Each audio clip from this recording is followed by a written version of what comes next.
Hello everyone, welcome back to my another new video. তো আজকে আমি আবারও কিছু ইয়াররিংসের কালেকশন তোমাদের সাথে শেয়ার করতে চলেছি। তো চলো ভিডিওটা শুরু করা যাক। এই বক্সে যতগুলো ইয়াররিংস আছে সেগুলোই আজকে তোমাদের সাথে শেয়ার করব। তো এই যে প্রথমেই এখানে একটা ছোট্ট কিউট ইয়াররিংস রয়েছে।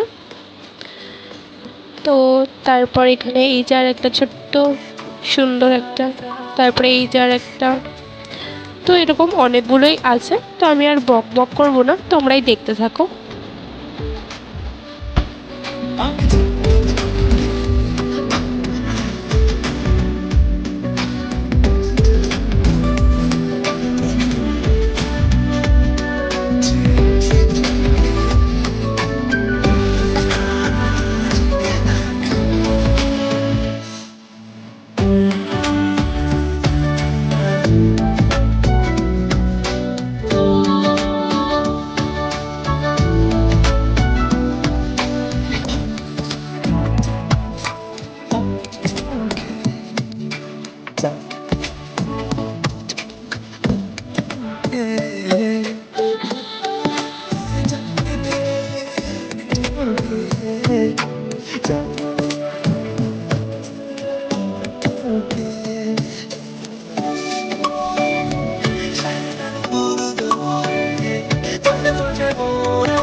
এতগুলো ইয়াররিংসের মধ্যে তোমাদের কোনটা পছন্দ হলো কমেন্ট করতে ভুলো না কিন্তু। তো আজকের মতো এখানেই শেষ করছি ভিডিওটা। তো টাটা।